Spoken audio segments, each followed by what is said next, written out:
So how do you like the look of this? Well, stay watching and I'll show you how to get this set up on your PC within just a couple of minutes to really make your life easier when it comes to finding the right assets for your presentation.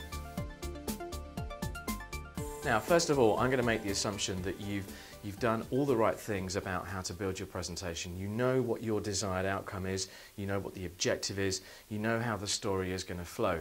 We've all sat in those presentations, whether they look beautiful or not, and wonder why we were there. So don't fall into that trap. If you want some tips on that type of thing, again, we look at that a little bit later on in the course. But today is all about assets, finding really good imagery or video to back up the story that you're looking to tell. And the really great thing is, everything I'm about to show you is free, which is the mantra of the 845 Club. Now, the only thing about free is that we've got to be careful about the sorts of images and the sorts of video that we use. There are royalty issues, there are licensing issues. So the first thing we're going to do is take a look at that to make sure you don't get into any trouble. All types of media, when they are created by an individual, are by international law protected under an all rights reserved copyright. Many individuals today are very happy for other people to use their stuff using what's called a Creative Commons license, which is some rights reserved. This means that if you attribute the media to the author, you can use it in public situations such as a sales presentation. Now, some licenses do not allow usage for commercial purposes, but there is an easy way to find this out.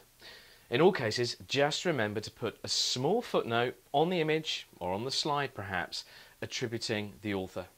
So, legal's over, let's take a look at some very cool resources you may not have used before. So the first one is Flickr. You've no doubt heard of it as a place to store photos of your mum's birthday and so on. However, it's also a great business tool.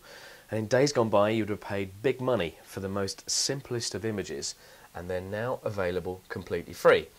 So let's say we're going to look to find some imagery around money, and we're only interested in looking for correctly licensed imagery. So to do that, we're going to go to the advanced search page, which you see here. Let's type in money in the correct field, and then if you then scroll down to the bottom of the page to the Creative Commons area, click on Only Search within Creative Commons license, and then find content to use commercially. Hit the search button, and all of the 15,000 odd results which come up with images of money are now available for you to use for free. Select the one you're interested in.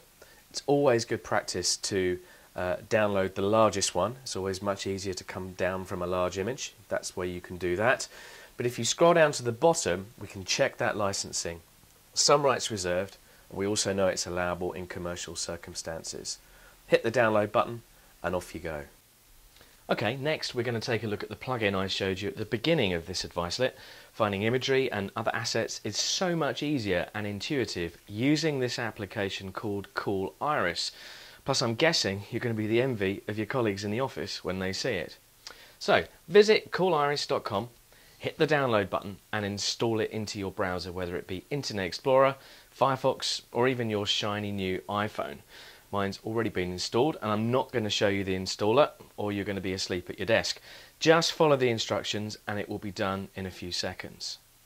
Now once installed, whenever you visit a supported site such as Google Images or Yahoo or Flickr, roll over an image and then click the little icon which appears, and that puts it into Cool Iris mode. Now you can navigate using your wheel mouse, and you can click and drag the 3D timeline at the bottom of the screen, and if you like the look of an image, click on it once to zoom in, double click it to see it full screen, and press the little arrow which appears to visit it in situ. And a little known fact, it can also be used for YouTube, which is where I want to finish off today. Video assets for PowerPoint are just as useful as imagery or sounds, but how do you embed them? Now we can use Cool Iris to find the video you're after if you wish. Once you've spotted the video you'd like to embed, there are many sites you could use to download the file, for example TubeLeacher. The problem is that they will download the file for you in MP4 or FLV format. neither of which are compatible with PowerPoint. So after oodles of research, we've come up with this excellent free tool called X Video Service Thief.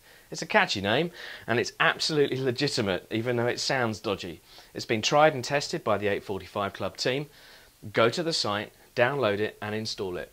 And when you run it, it will look something like this. So, as you would expect, the software is easy to use. The first thing to do is hit the Options button and make sure that the output format is in the WMV format and the video resolution is set to original as we see here. Then press the Add Video button and paste in the URL of the video that you would like to capture. You'll then see that video being downloaded. I've sped things up a little bit here. And then once it's downloaded, it will automatically convert it for you into that WMV format. Double click it to take a look at it and then save that to your hard drive and insert it into PowerPoint in the normal way. And there you have it, a YouTube video directly into PowerPoint to help you tell your story. So then, some principles from today's advice lit. Number one, don't accept the fact you have to pay thousands of dollars or pounds for imagery. If your agency tells you you do, then challenge it. Second thing is comply with licensing and royalty issues. It's not difficult to put a credit on an image. There's plenty of flexibility around, so just be very wary of some of the rules and regs. And number three, be creative. Go out to impress, but don't forget the assets that you're putting into your presentation are there to back up the story that you're looking to tell. And at the end of the day, content will always be king.